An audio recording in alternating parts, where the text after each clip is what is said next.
You're listening to Crazy Shit in Real Estate. You'll be amazed at all these wild but true situations that others have found themselves in. Because on this show, you'll hear uncensored, unbelievable stories from the world of real estate. I'm Leigh Brown. Let's dive right in. I'm Leigh Brown. This is Crazy Shit in Real Estate. Today is a little bit weedy and wonky, but wildly important if you know anybody with student loan debt, because we've got some very important information with Brian Vaughan from Fairway Mortgage. So get your notebook and pencil, enjoy the conversation, and as always, I'll see you on the other side. Hello, Brian. How are you? Hello, Leigh. Good. How are you?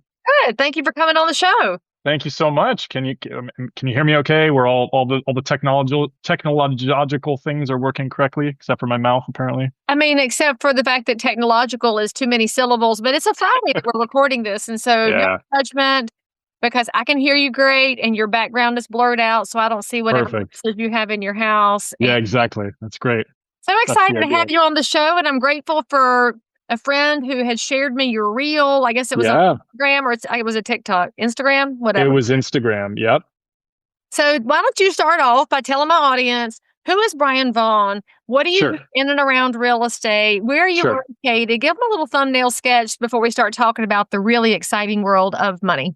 Yeah, totally. Yeah. So my name is Brian Vaughan. I am a co-manager of a mortgage branch of Fairway Mortgage in Burlington, Vermont. I have been with, oh my goodness. Did you do that on purpose? It's actually my favorite water cup at the office, but when you said Fairway, I was like, oh, let me just do some brand. Oh my God. That's amazing. Product placement. Thank you. Well, yeah. So Fairway Mortgage in Burlington, Vermont. And I mean, I guess if you're not familiar with Fairway is a national mortgage company. We have branches in all 50 states. We're the only branch in the state of Vermont. But I've been with Fairway for this is my 5th year, and I've been in the mortgage industry for 6 years. Prior to that, I grew up in Connecticut, and then spent some time in Iowa before moving to Vermont. Woo! Did you? Where? Oh, wait, I think I heard that on a recent I lived in West Des Moines, but I traveled the entire state. Where did you live in Iowa? I lived in Des Moines, but my in-laws live in West Des Moines. And so we moved there and stayed with them first, and then we wound up buying a house in Des Moines. But look, an Iowa connection for the Vermont and North Carolina conversation here. That's right. That's right. And did I hear, are you from Grapevine, Texas? Where are you from? I lived in Grapevine for a short time. I'm actually from Concord, North Carolina, but I lived in Grapevine. I lived in West Des Moines. I've lived in Manhattan and Tallahassee, and here we are. Got it. And the only reason I asked that is because I was just down there for the Fairway annual meeting. They do it at the Gaylord Texan. And I lived there before it was a Gaylord. It was slightly older than you are, but there was just a tiny town, and it was super cute. And now it's, of course, mega suburban. Yeah, totally. Yeah. Cool. Okay. So I'm so glad to have your expertise here, because my audience is a mix of real estate people and mortgage people and then regular people who are just like, what's the real scoop on real estate? And of course, the reel that was shared with me, I should have figured out how to add the video here, but as a middle-aged mom, I don't know how to do all the technology things. So I'll link to his social accounts in the show notes, y'all. You can go see the reel that made Brian come on the show. But I want you to talk a little bit about what you're sharing and some of this very timely information that people need to be aware of. So just dig in there. Yeah, 100%. So the reel that I shared was about student loans and what's going on with student loans right now. And so a little bit of backstory. Most people probably know that during the pandemic, student loans were placed into automatic deferment. So, in 2020, all student loans were put on pause. You didn't have to make payments. And that wound up going on for what was about 3.5 years. And then this is the part that a lot of people I actually didn't know this until I just heard about this a couple months ago. September 2023 to September 2024, there was this on-ramp period. So, hey, payments are going to resume, but we're going to give you a break, right? If it's hard to make the payments, if you miss a couple, we're not going to hold it against you. You're not going to get late fees, and late payments aren't going to get reported to the credit bureaus during that time period. That ended September 2024. And so now, since then, all of these payments are starting to kick back in.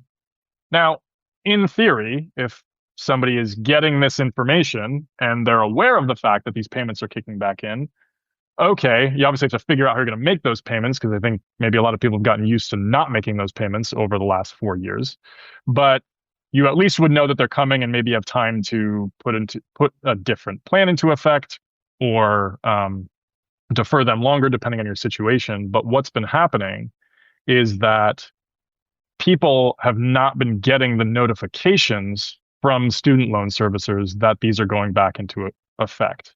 Now, there's probably a lot of different reasons why that would be. But one of the things we're hearing a lot is that, maybe the student loan servicer changed, right? The loan gets sold a couple different times during this whole time period. And or the person who has the student loans moves to a couple different addresses, or their email address is outdated, or their phone number is outdated, or whatever. And so there's a lot of anecdotal evidence that maybe the services are trying to reach out, but they're doing it to outdated information. And so the only way that people find out that they're delinquent on these payments, and that these payments have even resumed again, is by notifications from credit reporting agencies. People are on CreditWise or Credit Karma, or they have Experian set up or something, and all of a sudden they get notified that they have this late payment. As of the end of last year, 9.7 million student loan borrowers were delinquent on their payments. That's about 9.7 million are delinquent? 15% of the total student loans that are out there. Yeah. Yep. $250 billion worth of student loan debt is delinquent right now. All right. So how many of them find out they're delinquent when they come see you, Brian, and they say, I want to buy my first house, and then you put a credit pull, and you're like, Totally. What does a delinquent student loan debt do to their credit score? How big of a hit are we talking? Yeah. So once you get to 90 days late in particular, you are seeing massive declines in your credit score. I mean, these are like, the average is like over 80 points decline. But you're typically seeing, like, especially if you have good credit, the declines are worse. I was just looking at a graph that was like, if you have top tier credit, the average is like 170 points decline. 170 points? Yeah. Holy crap. Totally. All right, how do you dig out of that hole then? So, all right, so let's just start with the worst case scenario. Somebody's watching or listening to this, and then they went and checked and said, I'm that person. I had no idea because I'm over here trucking along just fine. Totally. How do you recover from that? What do you do? Well, this is also kind of fresh, that this is still a very developing thing. So I think we don't totally know what all the options might be if student loan services are going to say, I don't know, cut people a little bit of a break because this is happening in such a widespread manner.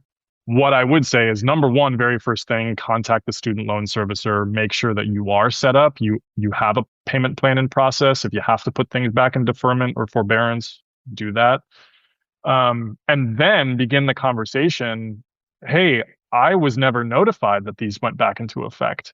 What can we do to get this removed from my credit history, my credit score, and see what the options might be? I suspect that's going to vary depending on the student loan servicer. And again, it's a changing environment right now. I think that beyond that, then it's going to be credit repair work, which is just make sure those payments get made on time, and then start doing things that can improve your credit overall, like keep your credit usage down, make sure that you have credit history. Don't let old credit cards expire, or pay them off and close them, because your credit history is important. Just pay them down, but keep them open. That kind of stuff is what you can do to boost your score over time. So would your advice be to anybody out there who has student loan debt that they call their servicer and make sure that there's no negative things going on in their account? 100%. Almost all these stories that we're hearing are people who had no idea that their payments had gone back into effect. I made that reel that you saw because internally at Fairway, there was just an email thread that went through across the whole company. I mean, there's across thousands of loan officers that are just sharing internally screenshots of credit reports. They're like, hey, we did a soft credit check a week ago. We just pulled this hard check. Look what's showing, right? Their score dropped by 150 points. We got to get this information out there so people are taking it upon themselves to be proactive and checking in, because the story we're hearing over and over again is that they just didn't know until we pulled this report for them. So when you're counseling people on their mortgage and their credit scores, where do you tell them to go to get their actual credit check without having a hard pull from a mortgage company? Is it best is it that freecreditreport.com or annualcreditreport.com? One of them's for real and one of them charges. What's the difference? Do you know? Yeah, freecreditreport.com, I believe, is the one that you can go to annually, and you can get that free report sent out to you. And you are entitled per law to be getting a one free report annually that is a complete credit report. That's the best thing to do on a regular basis, because it is just going to give you the most accurate information about where your credit or your total credit history is at the moment.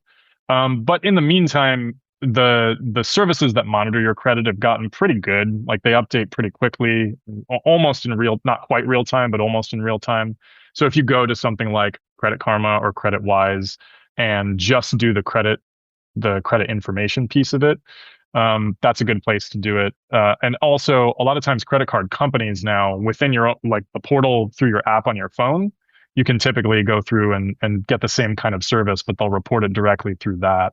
And it all provides the same info. It's not going to be as accurate as getting a complete credit report, but it's going to give you a solid ballpark of what your credit score is, probably within 10, 20 points, and what your trade lines are. And again, like I said, get updated pretty quickly, within a week or two of activity happening on your credit lines. So that means if you're in real estate, y'all, you need to be sharing this episode with your buyers and saying, hey, whether you're buying this month or in 5 years because you're planning ahead, go ahead and start looking to make sure you didn't accidentally get delinquent. Because, I mean, to your point, Brian, I think people just got out of the habit of making payments on their student loans, and it's not like they were necessarily trying to be negligent and forget the loan. They just took those dollars and put them somewhere else and didn't think about it again, because we're definitely people who live in the moment in today's society. We're looking for a fast, convenient solution. And when we're told we don't have to make payments, people just move right on and start spending it on something else. So you've got to reel it in. So I guess if we can check it annually for free, it should be your birthday present to yourself, is to pull your credit. It's maybe not the best thing for everybody to do, but you could remember it once a year, birthday month, check your credit.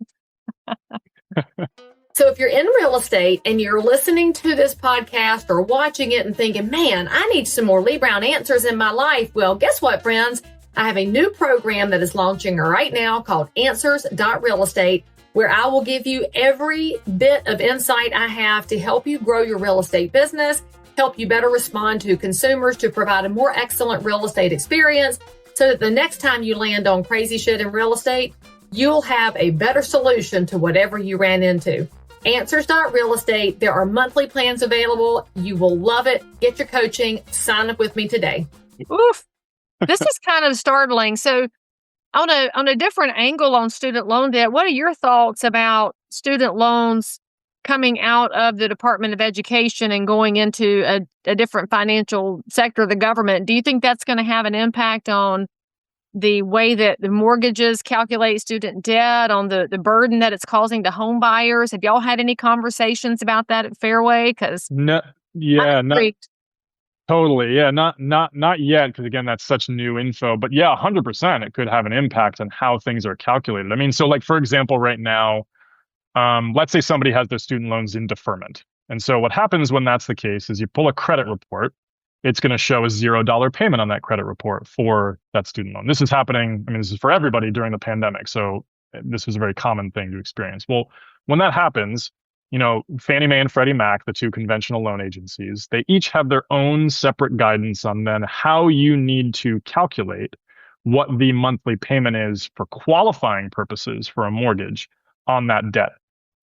It's different between the two, but it was either 1% of the total balance or 0.5% of the total balance of the student loans there. Again, if there was a $0 payment reporting on the credit report.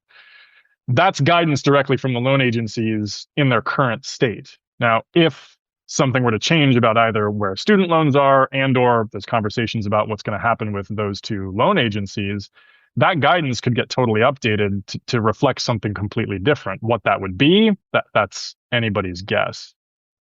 So where do you think is the best resource for mortgage officers to stay up to speed on what is a rapidly changing environment? Because I do think it's time to look at Fannie and Freddie, because those conservatorships were not designed to be big buckets of money. I think there is going to be some reform involved. So where does a loan officer go for good information, especially if they're not really good at economic policy and how the big numbers work? Is it their brand? Is it Housing Wire? Where do you go for information? Yeah, honestly, I'm spoiled because internally at Fairway, we always have this thread going. So that's usually the first place that I'm getting a lot of my information, because people are so quick to just share articles and get things out there. So join Fairway #1 is my plug there. But barring that, yeah, I mean, I've also just set up on my phone, like I have an iPhone. If you go into your news app, you can just like select the topics that you want to be notified about. So I just have set up like national mortgage news, real estate news, whatever. And then once a day, I can click in there and scroll through the headlines. And if there's something that I'm like, oh, that's relevant, that's where I get that info. And then from there, I can certainly go like look up more articles and maybe better articles than what show up on there. But that's a good starting point. Well, and if you're a real estate agent who's watching this, obviously talk to your local preferred lenders. But if they're not watching the macro environment of the economy as it relates to the mortgage stuff, you better have somebody who is, because we are in a wildly changing environment right now that is going to impact home buyers. And whether it's good, bad, or indifferent, when it has an impact, you have to know about it. So the last thing I want to ask you about is actually totally unexpected for you, but hey, you're stuck on the show now. There was a guideline coming down in March that was going to take medical debt out of the calculation for debt to income. That got pushed off till June. What is Fairway doing internally to prepare for that? Because as an agent, I am so super excited about the idea of medical debt not counting against your situation so you can buy a house. That's going to free up so many of my buyers who have just been burdened by the system. So what are you hearing about that, and what should we be preparing for on that front? Yeah, so mostly it's just like be prepared, right? It's kind of the general advice, which is just knowing it's coming, right? Being aware of when this is happening. And when right now, if we're doing credit checks for folks and we are seeing medical debt show up on those credit reports, it's just making a note that like if that is impacting their eligibility right now and to the point where they can't get to where they want to be, well, we need to make a note to follow up with them come June to make sure that this is going to be reflected, assuming it doesn't get pushed back again. But it's really just being cognizant of the fact that this is something that's coming so that you can relevantly follow up and make sure that you're not leaving people hanging who, 3 months from now could be looking at a completely different picture. Now, it's also knowing that like, okay, it's June. Does it take time? Does it take another cycle for the credit bureaus to update all the info to reflect the credit scores? So a little dance there, but fortunately, like we can do like soft credit checks as like a starting point to see where things are in terms of general reporting, so that then we can confirm that changes have been made, and then flip to maybe a hard credit check after we confirm that that's actually being reported the way that it needs to be for eligibility purposes. The long story short, every viewer and listener should know that that rule change is coming. And right now we've been told June, but you should be aware of it, which means if you're in real estate and you have buyer prospects who are saddled with medical debt, you need to make sure your lender knows to keep an eye on them. And you need to make sure that your preferred lender has a system in place like Brian does to say, this is a file I need to revisit when the rule changes so that somebody can have a chance at home ownership and not be stuck renting forever. All right. So Brian, the last thing I want to ask you, since we've been in a very nerdy, weedy, wonky territory here, but it's really impactful stuff for buyers and sellers and agents to make sure people are educated. Yeah. The premise of the whole show is the crazy shit in real estate. It's a little crazy to me when we've got debt that hangs out there and then winds up being a hangman's noose on people and they didn't know it was happening. But in your personal life, what's the craziest thing you've ever encountered in the course of conducting professional real estate services? Well, you know what? I'll share one. Actually, I'm gonna do. It's gonna kill two birds with one stone here, because there's another piece of the student loan story that I do want to share with folks because it's like a little bit more granular, but it also is related to a crazy story that literally just happened like a couple of weeks ago. So had a client come in and they're trying to, buy a home before they sell their current one, right? Kind of a classic situation. And it was like, man, how do we make this work? Is there a way that we can figure out how to get this to work for them? And kind of reviewing all the different options. And they were like, we look at all the numbers and it's like they're just over on the debt to income when we are accounting for all of the debts. But we start talking about student loans, and this person had some student loans that were reporting as in deferment on the credit report. When we spoke about it, they mentioned, well, yeah, so I have applied for the SAVE plan, and I'm just waiting for my student loan servicer to process that. That is a Biden era plan that was an income-based repayment plan but it was going to calculate like your total gross income adjusted in a different way. And so it was going to overall kind of reduce people's burdens, monthly payment burdens overall. And so they had applied for this, but then that got tied up in court in February. So that plan overall was kind of on hold. So he said, but this is where I think like my estimated monthly payment is going to be once this goes into effect. I said, okay, great. If I use that payment, it makes the whole thing work. But here's the deal, guys. I have to be able to use that payment. If we go under contract and we then find out that we're not approved or it's a different payment or something, it could change this whole thing. Well, they make an offer, they go under contract, goes back to the servicer, and they explain at that time, hey, because of the court order, we're actually not processing any of these applications. So literally, we're not even going to do anything with them. But also, you can't apply for any other programs until this gets settled. So basically, they were in purgatory, exactly. And so now this pushes us back to that calculation I was mentioning previously, where you got to use, a percentage of the total balance of the loans. And now we're in a position where this doesn't work again. So now we're back to the drawing board. We're scrambling, finding all the different options, right? We're laying out, there's bridge loan options. There's a couple different bridge loan types. There's co-signing for certain folks. It's all these things. We're laying out all these options. I then get a follow-up email like the next Monday.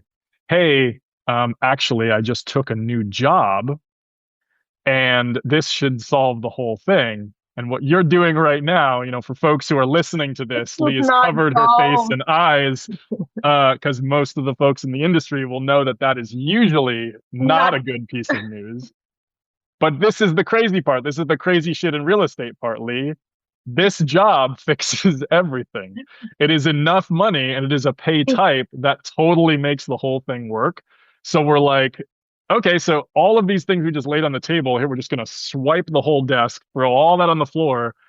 This just functions as a totally normal transaction now for you guys. Oh, yeah, they didn't lose the house. They didn't lose the house. No, they're in good shape. They're totally fine. But that was nuts. And I think is the only example I can think of where somebody is under contract and they told me that they're changing jobs and it didn't create problems.